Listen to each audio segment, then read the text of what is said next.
and then the auditors come in and just review it. In the unique size of this business, unless the city wants to go out and hire a full-time CPA on staff to prepare this, then we wouldn't have that deficiency. Again, it's significant deficiency, not a material, because we couldn't issue a clean opinion if it was a material deficiency. And again, this is just unique to smaller entities because they can't afford the staff.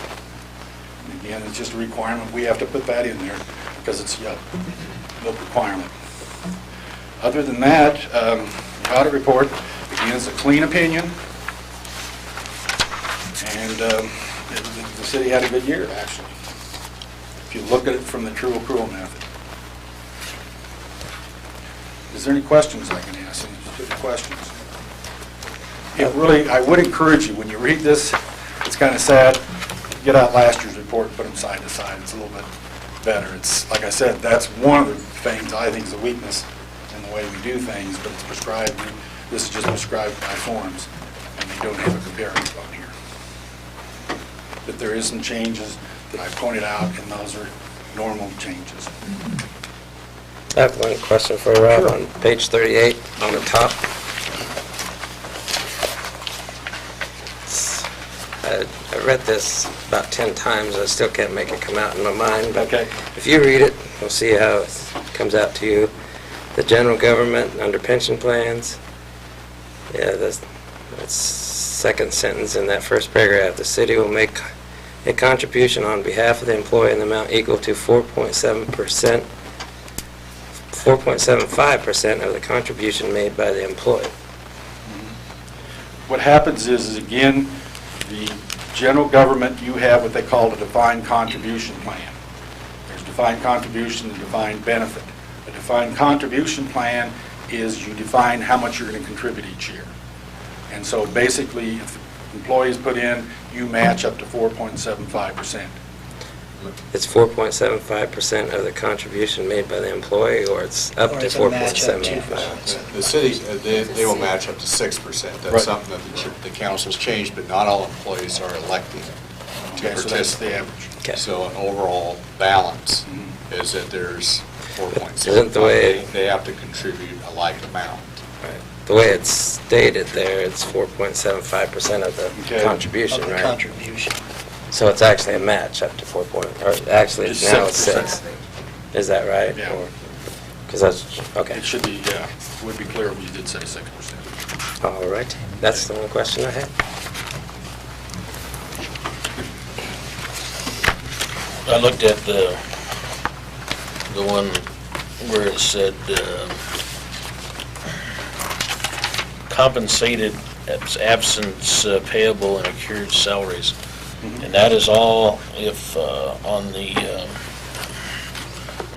sick leave and vacation payable, if everyone would Collect. In other words, we have to accrue that because of the number of employees. You can see how substantial number that is. But Great. that is, we show that, and we show that we have to accrue that as a liability. Again, typically in a small business, you're only going to record that when you pay the vacation bill or what have you. But since the number is so large and so material, we have to accrue that. You keep the deals, vacation and sick leave and what have you. And as a budgetary item, that's just rolled into salaries then, right? Because that's where it would come from anyway. Yeah, This is again, with the assumption everybody quit at once. right. Yeah, and again, that's accrual. Surprisingly, this shows up. What shows up is the current accrual of that. You'll see on the government-wide, we show the full accrual of the potential for the real risk. In the government funds, you show just the potential accrual.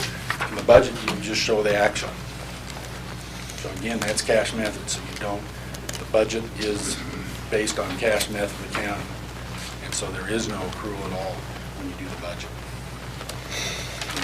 It's kind of ironic how it works, but each state's different on how they do that. In Nebraska, all budgets are cash. And there, okay. And again, there's a reconciliation trying to get from accrual back to cash in the footnote there.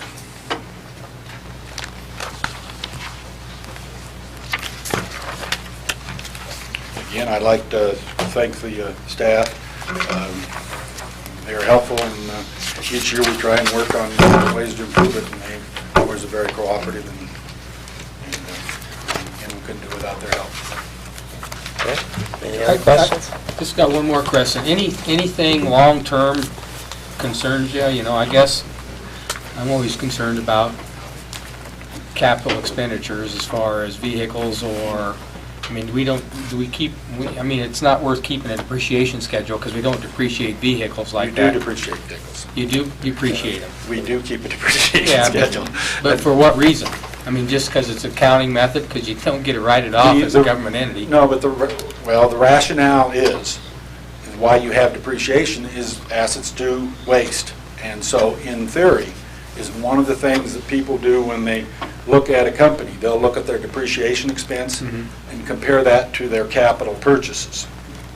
Because theoretically, are you spending your depreciation? In other words, are you maintaining your assets? Because all your assets depreciate, streets, vehicles, all those. So they are getting hit with a cost. And in theory, the depreciation period takes it over a period of time. And so that's what it is. In the proprietary funds, they are full accrual, and so there is depreciation there. In the government-wide, that's one of the things that's added with accrual. There is depreciation in the government-wide reports, but not in the government funds report.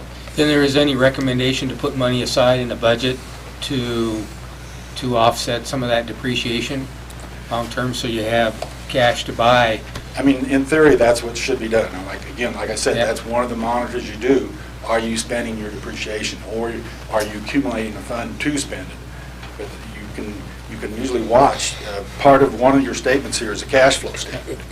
I saw that. And in the cash flow statement, especially in the proprietary funds, that's where the capital expenditures show up. That's where your principal payments show up. But you can then look to see and compare how that's doing. But some people, quote, live off their depreciation where they never replace their assets. And then there's other ones that do. And so there is some management people that look at those numbers and see they can judge how business is doing. That's the number I'm worried about. Right. I mean, but it's true. I mean, your assets do waste. And in theory, the depreciation should be almost like a reserve to either replace that assets or maintain those assets. I mean, if you look, if there's anything that looks, there has usually been an increase in debt. But the problem with growth is you have to fund it. Just like the sewer, just like the water project. We've had some major projects, but those came with growth. And they are scary because nobody likes debt, but you do have to fund those. You always wonder how much. But on the other hand, if you look at the government-wide statement, you'll look at total net assets. If you're looking at business, you got 45 million worth of equity, and you got 19 million of debt. It's almost a little better than 2 to 1.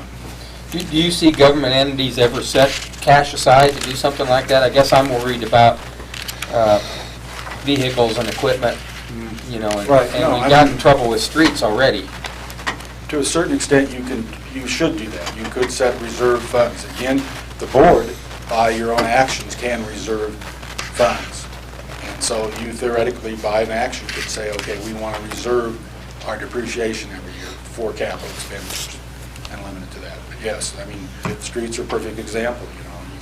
You can't have enough money in reserves almost anymore because they are. Things are tight. You lose 500 and some thousand in sales tax. It's a big adjustment.